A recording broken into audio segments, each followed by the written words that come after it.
Thank you all for joining me today. I want to talk about a program that's near and dear to my heart is the Apprenticeship for Cybersecurity that we initiated about a year ago here at Purdue University. And we'll share a little bit of an overview. And more importantly, as a way for others to go through and think of, is this a way that the university could go through and reach out and help companies as well as individuals to go through and essentially to connect and to be able to go through and to really get a great career in cybersecurity. So what I really want to do is talk a little bit about my background before I get to this point. My background's in university industry relations, and I work quite closely with companies on how to go through and facilitate connections. And during this time, I learned a lot from companies and a lot of concerns that they had, and their concerns more importantly about what I like to go through and call this hiring cliff, as well as this retirement cliff. They're essentially from both directions. They go through and they have issues that we have individuals that are essentially retiring at a very fast clip, and they need to go through and fill their pipeline of talent. But the problem is not as many people are enrolling, and we're seeing this within the universities. And this is compounded by the fact of the area of cybersecurity. When you really look at the number of individuals that are out there, there aren't as many. If you go out and you try to buy the talent, really it's almost like for every open position, there's 1.5 individuals that are out there, as compared to like in the area of IT, for every open position, there's about 3 people that it would be out there that you can go through and recruit from. And then even in the university setting, students are getting hired so quickly, companies are at a loss as to what to do. And that's the problem is that they're facing that. We also get a lot of concerns from companies saying that, okay, well, we're trying to find this talent and they're trying to use these tried and true 2 methods, I guess you could say. It's recruit the new talent from universities or basically buy from others. And what we're doing is we have developed a program that gives a company essentially that third route, a third way to go through and to be able to fill this pipeline. And it's really growing their own. Now, here in the United States, we got away from apprenticeships. Nowadays, when you think apprenticeships, you think, oh, that's going to become a plumber or an electrician. In Europe, it's widely accepted. If you stop to think about the areas like uh, the financial sector and others, they use it routinely. They use individuals for blue collar and white collar as far as going into the area of an apprenticeship and on to bigger and better jobs. It's here in the United States that we're trying to go through and open up this avenue. It was the current and previous administration, the Trump and Obama administration, that embraced the issue of apprenticeship, saying we need to go through and give Americans the opportunity to go through and to try for these jobs. And by doing is by going through and offering this education. So just to give you a little bit of background, what is an apprenticeship? Because again, a lot of people are not familiar with it. It is where you get a paid job combined with education, combined with some level of credentials, so that when a person comes together and they get these 3 particular components, it leads them to the opportunity to go through and to get high-paying jobs that will go through and to lead to great advancement. In the area of cybersecurity, again, where there is a large number of openings, this is an area that people need to go through and look at. So what are the kinds of apprenticeships that are here in the United States?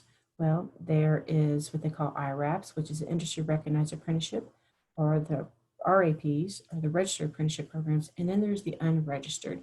And then we also could, of course, throw into the mix, which is not an internship, or things like internships, excuse me, that is not apprenticeship, but internships or co-ops. They may also be other options, but they're not apprenticeships, but you can go think and use those to kind of build off of. So what are these different types of apprenticeships? The Industry Recognized Apprenticeship Program, or IRAP, is a program where you have some standard recognition entity, and it could be some group, anything from a trade association to a union or something, that will come in and set the standards for that particular industry.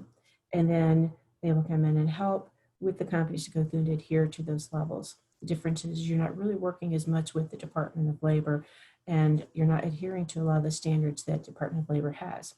Whereas with the registered apprenticeship program, which is what we have here at Purdue, you do go through and you work according to a very high level national standard that is set based in the United States.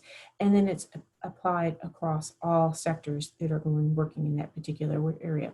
As compared to unregistered, where it's basically a work-based learning program. So let's go through and talk about what are some of the differences between these. Well, the IRAPs, it was something that was, it can be developed or delivered by a trade or industry group or some type of corporation. And what they use is again, a standard recognition entity or SRE that essentially comes in and certifies, it sets the standards that people will go through and apply toward. And then you set up this workplace relevant knowledge and where they progress with skills. And they do often have a paid component and some education component. But one thing about it is with the IRAPs, you don't have quite the additional tax credits and so forth that you would be able to earn if you're participating with a RAP or a registered apprenticeship program where you are learning and earning, but you're working at a government level credential that's set up and you have to set the standard. And people will work to that, and as compared to an unregistered, where there's a lot more flexibility. You don't have any type of DOL oversight is basically where it's designed for an employer to go through and to set up their own particular training program. So the question is for a company is, what route do they want to go? And there's so many different pathways that they could go through and essentially take. And that's with, here at Purdue, we say rather than buying your talent, what you need to do instead is build your talent from within. You need to go through and utilize these different apprenticeships where you can go through and you can have an individual that can earn and learn, where you're going through and you're tailoring it to their specific needs. So for instance, at Purdue, the way we have designed our particular program is that we're focused on the number of veterans as well as underrepresented minority populations to go through and encourage them to come and join our particular program and get them connected with the employers.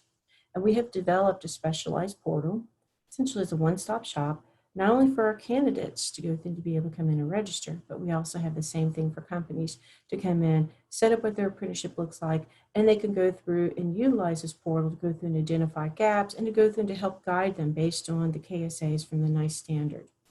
And overall, it allows them some level of program management. And it allows them to go through and be able to take individuals from internal as well as external and bring them together so they can go through and be involved in upskilling these individuals or coming in and filling the particular pipeline and training them as they like to go through and have them trained. In addition to that, these individuals will go through and get some type of leadership academy, honing their skills in this particular area. Because again, as I'd said, from my background in the area of university and industry relations, a lot of companies have said, well, what's the value of the program? How do I know a person's really learning? And more importantly, what are the soft skills? I can teach them hard skills, but what about soft skills?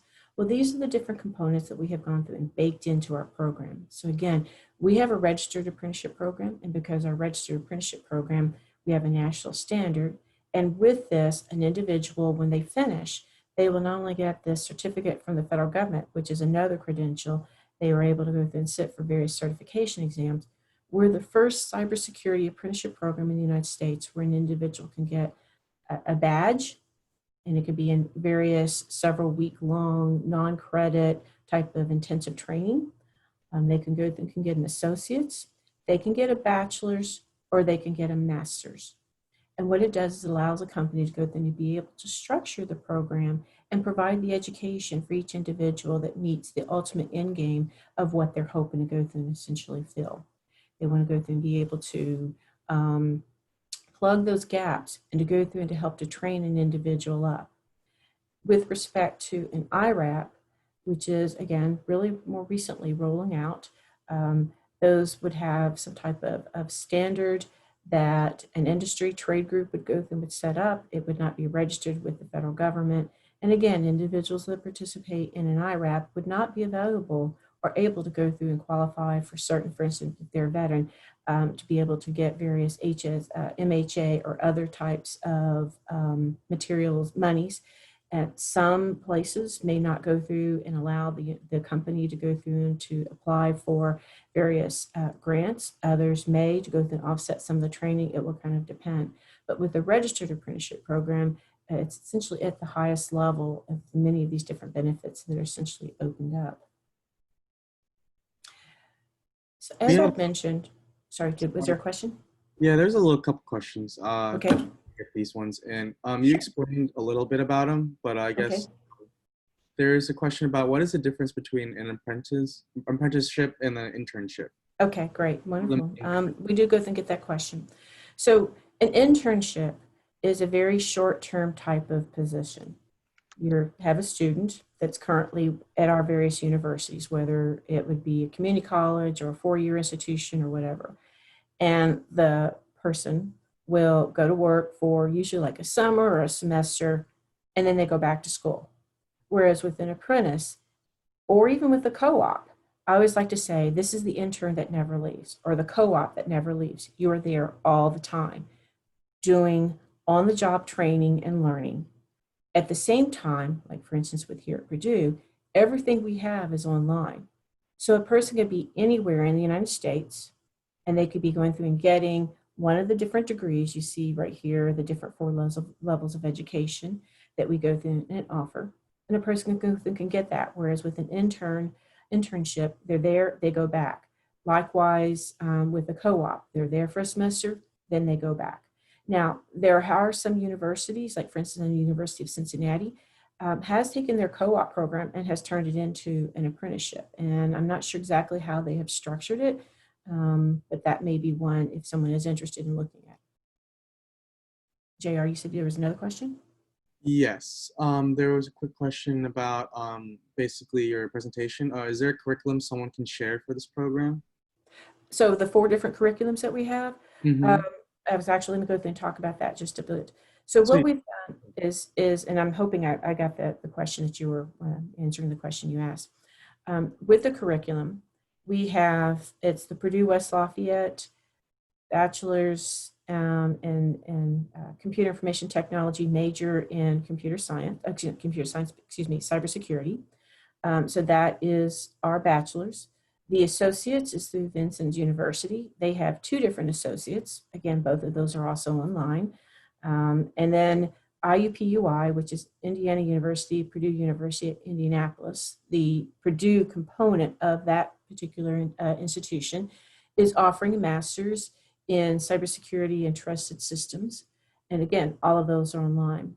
The different workshops, they are in the process of being developed, and they would need to go through and contact the Purdue Computer Information Technology Center that's ran by Dr. Mark Rogers, and he can go through and really talk about if those things are essentially available. But these are our standard degrees that we go through and we have. We just put them online. Great, thank you. And then there was, I think, one or two more. This Okay. one goes back to apprenticeship. Okay. Can these apprenticeships be earned without having to commit to a 4 or 6 year degree? So that's the beauty of our particular program, and how we have this structured is that a person's not forced to get a four-year degree or six-year degree. And with this apprenticeship, being a registered apprenticeship, it is a competency-based one. And the company, the way we've set our standard up, the company will come in and they can come in, they structure their program. They are able to adapt a portion of the standards and able to go through and insert some of the others that's important to them. And as they place and they kind of essentially assemble this and put this all together, they can then in turn decide what level of education that they want the individual to get. And that's the beauty of it. It's not the one size fit all, you take the square peg and you're forcing it into the round hole. What you're doing is you're looking at each individual, seeing where they're at, and you want a person to get to point B. They are at their point A, and what kind of pathway do you get them there? And then utilizing our grid is what helps them to go through and essentially plan to get there. And we work with them on those type of things. Thank you. And then regarding back to this, I'll add this on as well. What is the program business model like that could enable like a university to start and run it? Well, so the business model in my case is that the apprenticeship that was funded by the Department of Labor, because we are a DOL funded grant, helped to go through and put in place infrastructure. And because I'm using existing programs, I'm essentially matrixing them into this. We have a specialized backbone that our grant helping us to go through and to pay for various components and the recruitment. So for for a university to go through and get involved in, and that's really why I was going to kind of come to this point at the very end, that with the changes in the university setting, and we've all read in the press. Matter of fact, I was just reading about it yesterday.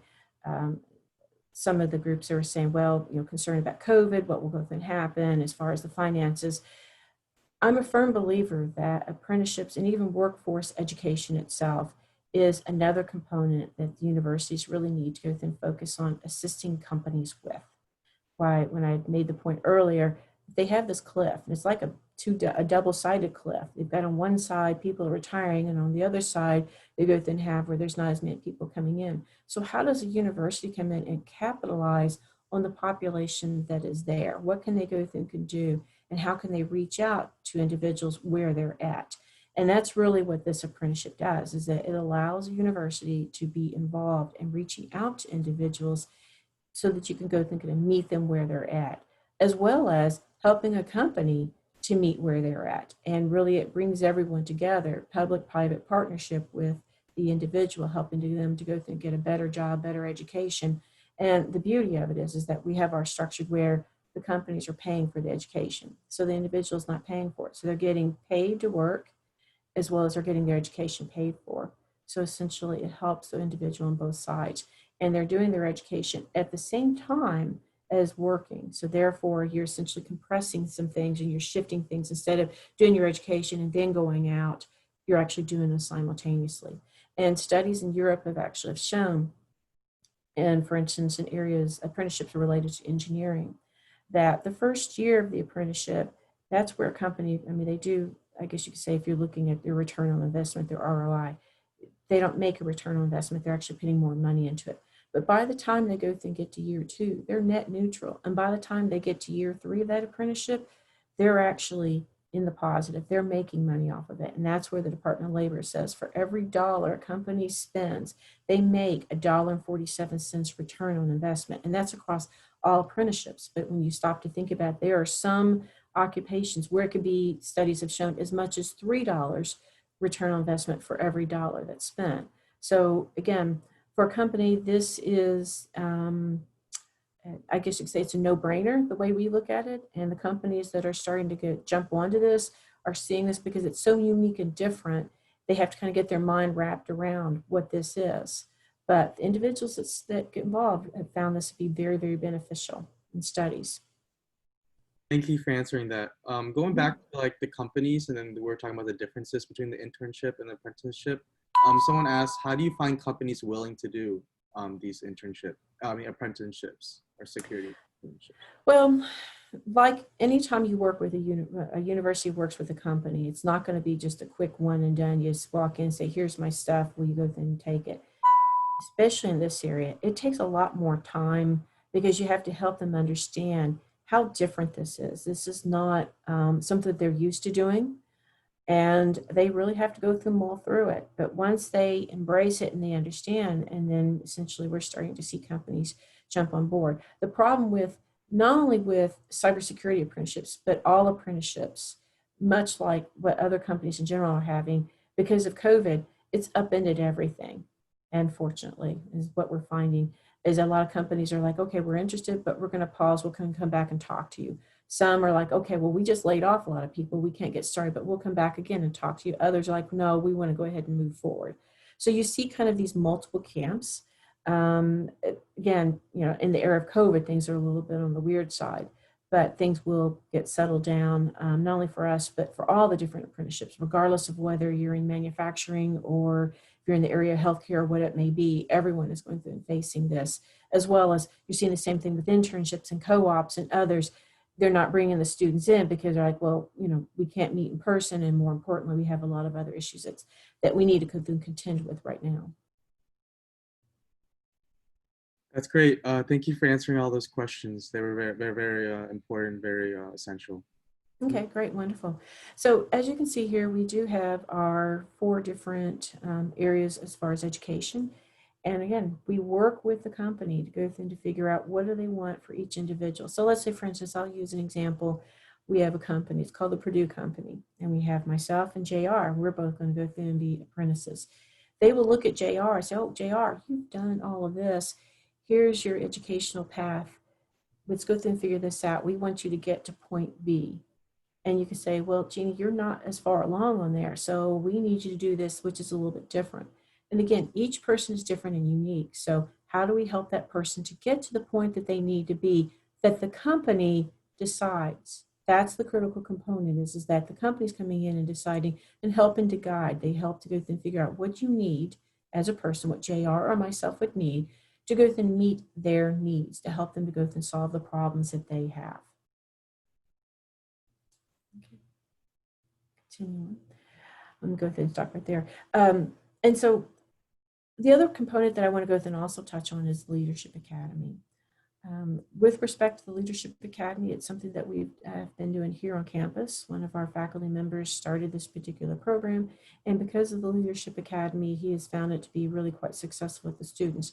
And so we're adding this, another credential that an individual would get as they go through this is this soft skill training. And so all of this coming together is really what makes a big difference for the individuals to really, I guess you could say, sum it all up so that an apprentice really becomes the individual, the worker with the skills that the company is actually needing. Is there any other questions, JR? Because I know we're probably running close on time.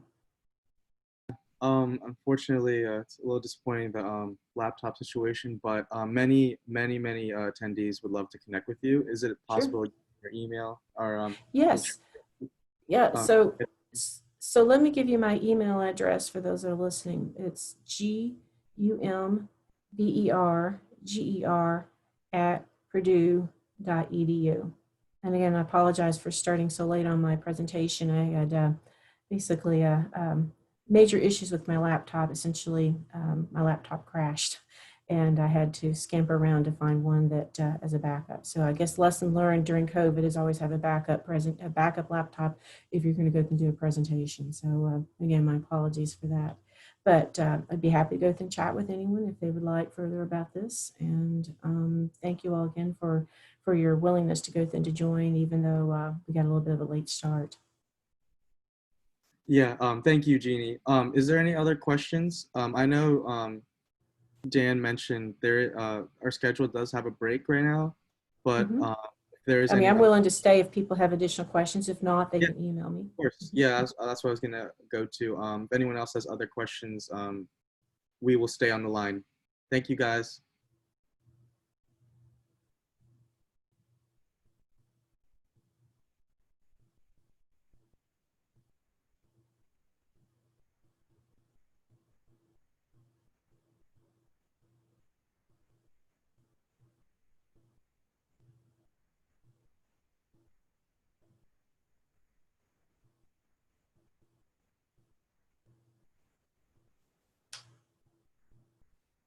Dan has a quick question. He Okay, said, sure. we're trying to move from an internship program to an apprenticeship model here at Blue Mm-hmm. Ridge Community College. Are there any suggestions for success? Okay. Um, the fact, well, I guess really what it would come down to is that have they developed and cultivated the relationships with the companies?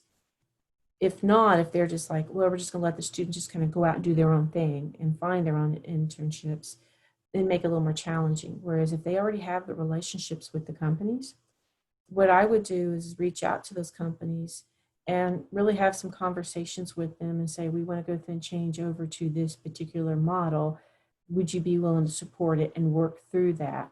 If you can have a team of companies that are willing to help you, be able to make your life a lot easier because they can help you essentially to design what this apprenticeship and the program would look like.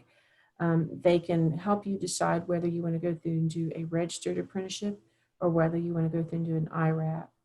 Um, and that's really would kind of come down to, are you going to keep it kind of a close, tight knit, and it's only these few entities that want to go through and be involved, or if it's something that's going to be broader, then I would recommend going with the registered apprenticeship program because again, it gives you that national standard and it has certain components that are involved that would go through and ensure the quality. Not that IRAPs wouldn't. Unfortunately, you probably would have missed, and I know you could check with the Department of Labor of becoming an SRE if that is something that might work. So there is some exploration you would need to do based on your situation. Thank you for answering that. And then there was a a question from Lori. I think there was a question about earlier. Is there an option for persons who do not want to commit to a formal degree and just do apprenticeship options? Well, so the Department of Labor requires the individual to have a pathway to higher ed. Now, that doesn't mean that a person has to graduate. So um, they have to have some type of certification, industry recognized certification. So they need to get in and be able to get at least one cert. And that's where the non-credit training modules coming in and getting involved with taking some of those.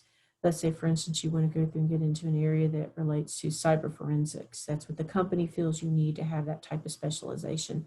So there may be a couple modules that you would go through and you would take that combined with what you're working on in your workplace, plus going through and sitting for any certifications and taking boot camps, that would all count towards your education. So there has to be some level of education didactic component that's there because it's baked into the apprenticeship, and that's why the Department of Labor wants to build that in that particular direction. And that's why we have the different pathways, the assortment of pathways that a person can go through and can select from, along with the company, because it helps them to figure out, because we may have someone who has a bachelor's that wants to get a master's, or someone who has a bachelor's, but it's in business management, but they've never done anything cybersecurity. So maybe they just come and pick some classes and and some workshops or something. It just depends from person to person because each person's different. And that's been the problem with a lot of boot camps and others is that you hear about these intensive 1 month, 2 month type trainings and you're ramming them through. Well, they're making it where it's one size fit all, whereas we're saying that's not the case. The company has certain needs, and to get the person to where the company needs, each person's different. So the short Thank you. answer is you don't have to. Yeah, that's true. Thank you for answering that. So many good questions.